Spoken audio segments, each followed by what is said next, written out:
Hello. Welcome to the weekly Top 10 news brought to you by Solarika, the world's first online community dedicated to solar energy. The Australian Climate Change Authority has released a report advising the government to lower the small-scale renewable energy scheme for solar PV from 100 kW to 10 kW and putting a cap on it to control its costs. This final report sets out the Climate Change Authority's recommendations on the renewable energy target, which is an established scheme in operation from year 2001 and creates demand for additional renewable energy generation by placing an obligation on entities that purchase wholesale electricity to surrender a certain number of renewable energy certificates each year. It concluded that the government should retain the existing renewable energy target of a 41,000 gigawatt-hour or 20% by 2020. As currently legislated.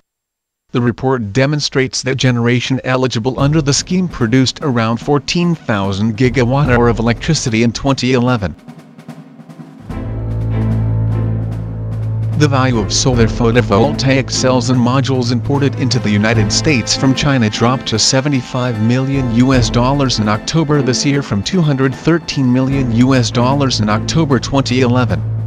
October's import levels also represent a 33% sequential decline in value from $113 million in September.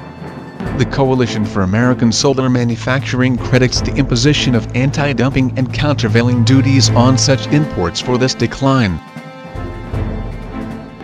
The Spanish Congress has officially passed the new energy law, which introduces a taxation of 7% on every income generated by selling electricity. This includes producers of renewable energy, who will have to pay the new tax on their income from FITs. One of the most important tasks for the solar industry in the next year will be a solution for the self-consumption of renewable energy in Spain, which still is not possible for PV systems under 100 kilowatts. Lux Research has identified Silevo Incorporated based in Fremont, California in the list of the top 10 emerging technology companies to watch for in 2013. Lux cites the company's high-efficiency solar photovoltaic modules, efficiency roadmap and competitive cost structure, giving the company a positive rating. By utilizing electroplated copper contacts and a thin amorphous silicon layer on its crystalline silicon cells, Silevo has a module efficiency of 17.8%, with a viable roadmap to higher efficiency at competitive costs. Look for it to compete with the likes of SunPower as it scales production. Lux Research profiled 1,380 companies across 15 emerging technology domains to come up with the list, and Silevo was the only PV maker mentioned. On 19 December, China's Premier Wen Jiabao chaired the executive meeting of the State Council to determine government policies for promoting the development of the nation's solar photovoltaic industry. China's PV industry is facing a serious excess of production capacity and heavy dependence on foreign demand. The State Council emphasized that solar PV is a new strategic industry. First, China aims at accelerating the industry's restructuring as well as advancements in technology.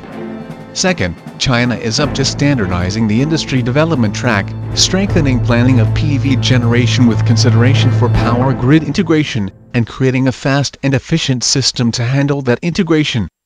The meeting also accentuated that China will actively expand the domestic market for PV energy, and PV plant projects should receive the same preferential policies for value-added tax as wind power. The global installed capacity of utility-scale solar topped 8.5 gigawatts this month, making 2012 a record year, as per the interim 2012 figures published by industry analyst Wikisolar. Installations of over 10 gigawatts this year have already comfortably exceeded the 2.3 gigawatts seen in 2011, with 3 gigawatts coming online. Wikisolar has also published a list of the top 10 off-takers of solar power, suggesting that it is regional or independent rather than larger national utilities that are using the greatest amount of solar energy. BrightSource Energy Incorporated announced on December 18 that its Ivanpah CSP project has reached the 3/4 completion mark. The construction team continues to push ahead with heliostat assemblies, regularly completing over 500 heliostats each day. More than 14,000 assemblies were completed in November alone. In early December, the team hit an impressive milestone: 100,000 heliostats installed in the solar fields, only 73,500 more to go. The Ivanpah CSP plant, in the California Mojave Desert, has a planned capacity of 392 megawatts. Japan's Ministry of Economy, Trade and Industry has released figures on new renewable energy capacity, finding that the nation added 272 megawatts of solar photovoltaic plants in November 2012. This makes a total of 1.4 gigawatts of PV capacity added from April through November 2012. This was mostly residential PV, at 1.03 gigawatts, with another 371 megawatts in the other than household category. PV represented the vast majority of renewable energy capacity added during the period, with only 45 megawatts of wind, hydropower and biomass added from April through November 2012. More than 70 companies and associations in the solar photovoltaic industry have signed a letter to the European Commission calling for action against member states that enact retroactive measures or cancel support for renewables. The European Photovoltaic Industry Association coordinated this letter to EU Energy Commissioner Gunther Oettinger, referencing recent or imminent action in Belgium, Bulgaria, Czech Republic, France, Greece, Italy and Spain. The letter also notes that actions which increase the perceived risk and investment in renewables, and PV in particular, increase the cost of capital for private operators, endangering progress towards 2020 targets. The U.S. Department of Energy (DOE) has selected the Fraunhofer Center for Sustainable Energy Systems based in Massachusetts, U.S. to receive $11.7 million for a 5-year research project focused on the development of plug-and-play solar photovoltaic systems for homes. The funds will be awarded through the DOE's Sunshot Initiative, as part of a larger $21 million DOE investment in technology solutions to reduce the soft costs of residential PV systems.